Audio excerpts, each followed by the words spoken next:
Assalamualaikum warahmatullahi wabarakatuh. Baik, kita langsung saja simak video ini.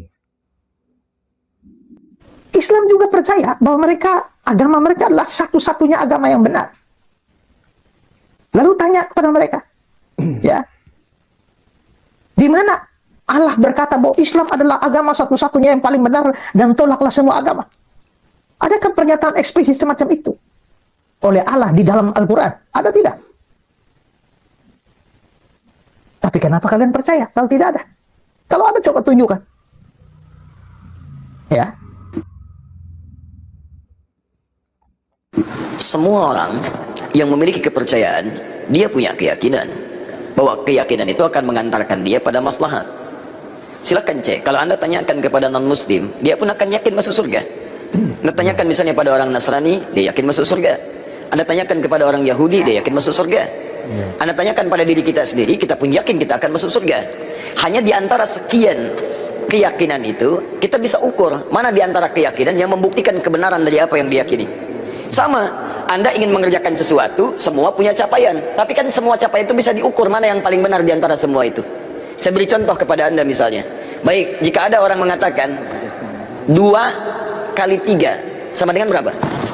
6 misalnya. 2 kali 3 sama dengan 6. Ada yang yakin 2 kali 3 sama dengan 5. Ada yang yakin 2 kali 3 sama dengan 7.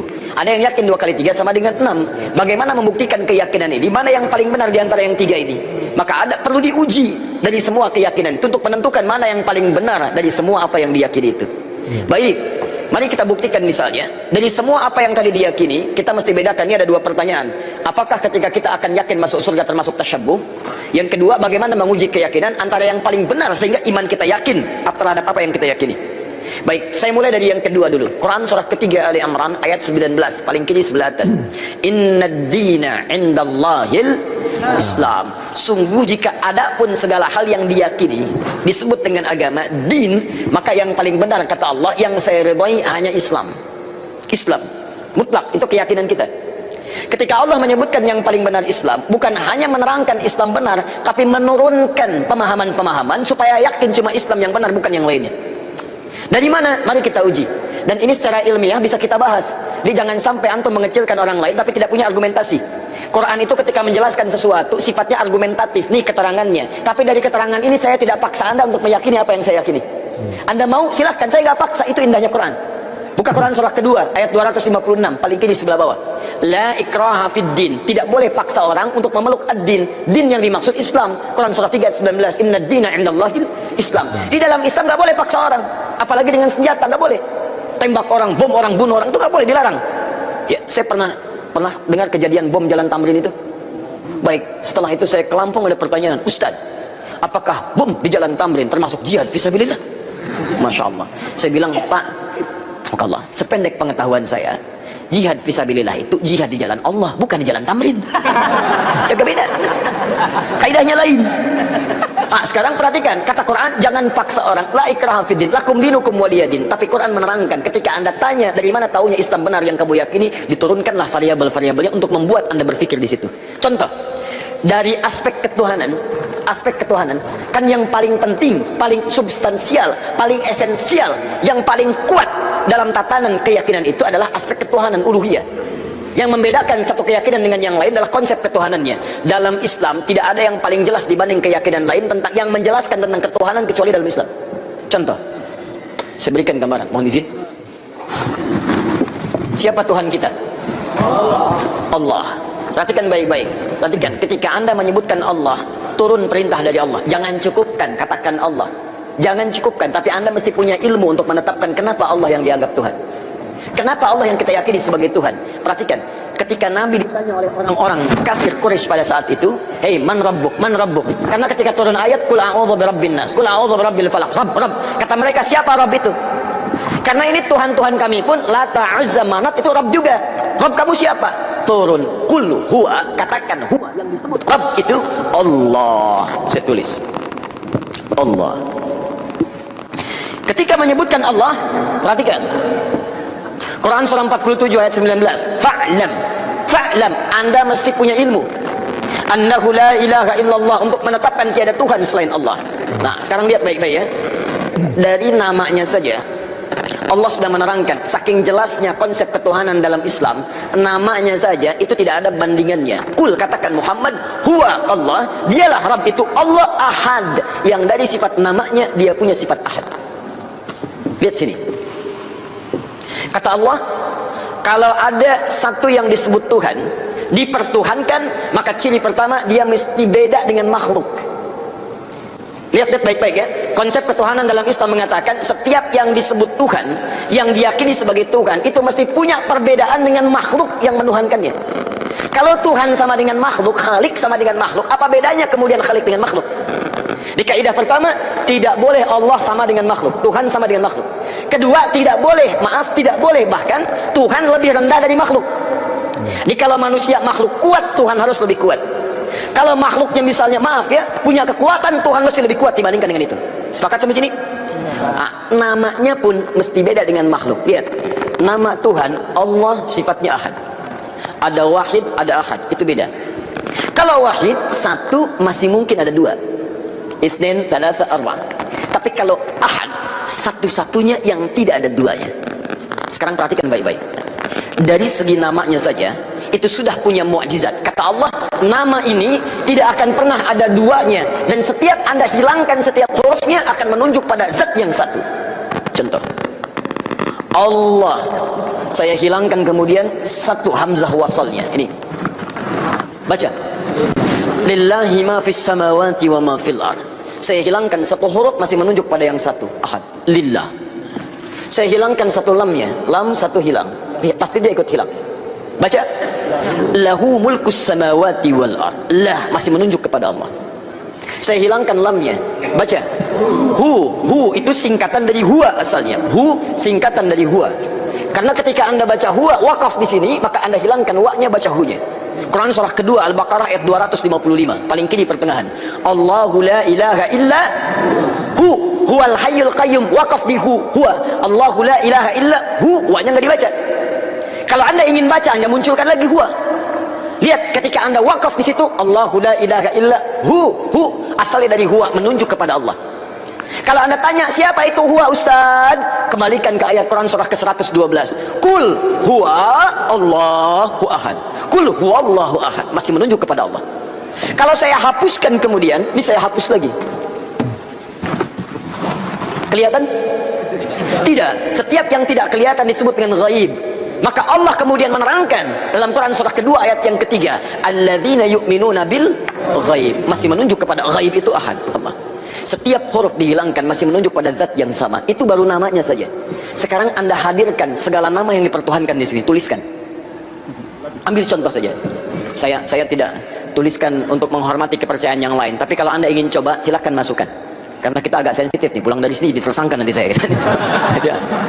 Misal ada yang mempertuhankan dengan nama, misalnya, misal dengan nama yang luas, misal tulis, buang S-nya, jadi apa? Menunjuk pada makna yang berbeda. Buang I-nya, jadi apa? Buang L-nya, jadi apa? Buang U-nya, jadi apa? Buang T-nya, jadi apa? Nggak ada sama sekali. Masukkan nama-nama yang dipertuhankan, tuliskan hurufnya, tuliskan namanya, semua nama dari kepercayaan apapun, tuliskan. Ketika Anda hilangkan setiap hurufnya, tidak akan menunjuk pada zat yang sama. Perhatikan, dari namanya saja sudah menunjukkan bahwa ini nama bukan nama biasa. Jadi benar ketika Allah mengatakan, memilih namanya fa'lam annahu la ilaha illallah, ini menunjukkan keyakinan yang paripurna. Baru namanya. Saya belum bicara rububiyahnya, saya belum bicara asma wa sifatnya, itu saya baru bicara tentang namanya saja. Maka kalau namanya saja sudah punya mukjizat jauh dibandingkan yang lainnya, maka bagaimana kemudian kita menolaknya sebagai Tuhan? Belum yang lainnya, lam yalid wa lam yulad, tidak diberanak dan tidak diperanakan. Kalau Tuhan itu hasil dari anak, berarti sama dengan makhluk. Lihat kan bedanya, Tuhan Khalik mesti beda dengan makhluk. Manusia mengandung, melahirkan. Tuhan tidak boleh mengandung, tidak boleh melahirkan. Kalau Tuhan mengandung, melahirkan, berarti sama dengan makhluk. Jelas ya? Baik, makanya Allah menolak. Saya tidak dilahirkan, saya tidak melahirkan. Kalau saya punya sifat itu sama dengan makhluk. Kalau kalian menyamakan Tuhan, kenapa kalian menyembah Tuhan? Masing-masing aja ngaku Tuhan.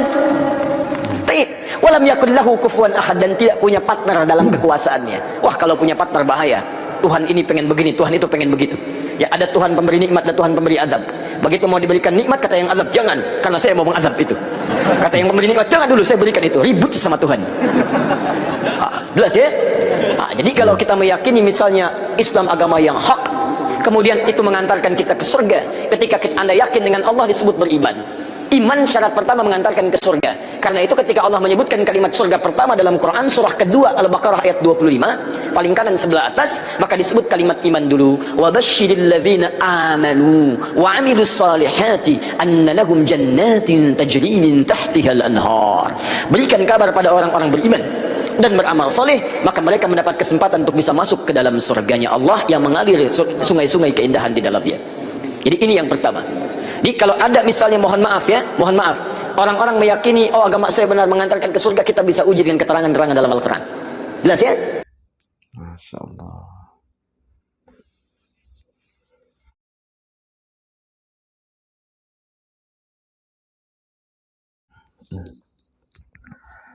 Nah, teman-teman, kita sudah menyimak barusan penjelasan yang sangat luar biasa dari Al-Ustadz Adi Hidayat mengenai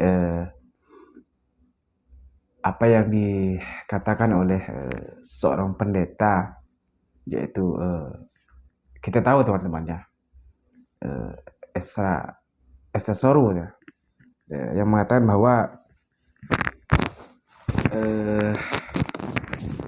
umat Islam meyakini agama yang benar, yang meyakini, maksudnya kita ini Islam, bahwa yakin bahwa agama kita yang benar.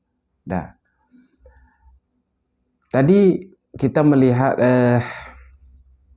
mendengarkan juga penjelasan dari Al-Ustadz Adi Hidayat yang sangat luar biasa teman-temannya. Memang setiap agama apapun pasti mereka yakin bahwa agama mereka yang paling benar ataupun agama yang benar itu pasti teman-temannya. Mau agama di luar Islam, ya, pokoknya agama apapun itu pasti mereka meyakini bahwa agama mereka yang paling benar atau agama yang benar.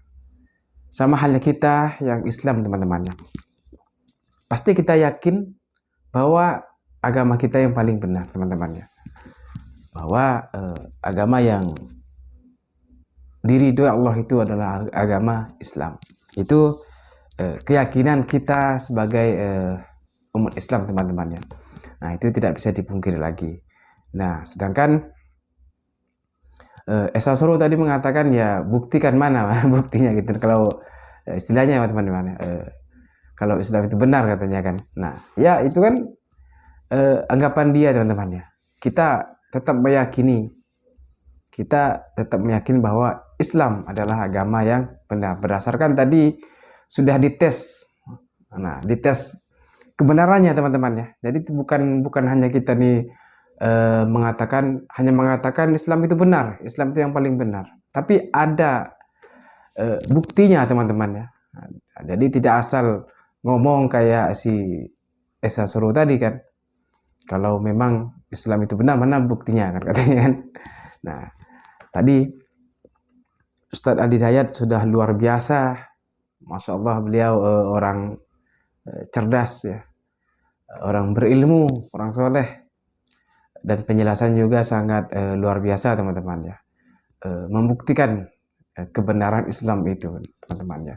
Jadi sebenarnya percuma teman-teman ya, meskipun kita sudah membuktikan kalau mereka tidak meyakini atau tidak di luar dari Islam itu memang ya susah, karena ya masing-masing teman-teman ya, masing-masing mereka berpendapat bahwa agama mereka masing-masing yang agama yang benar, agama yang paling benar. Jadi seperti itu teman-teman.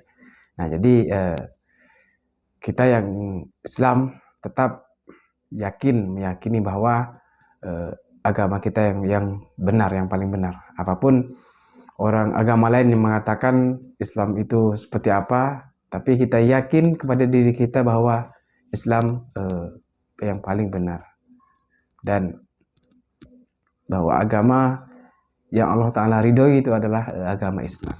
Nah, jadi seperti itu teman-teman ya. Sangat luar biasa tadi Ustadz Hidayat dalam menjelaskan, dalam memberikan pembuktian tentang kebenaran Islam ini teman-teman. Nah, baik teman-teman semua, cukup sampai di sini.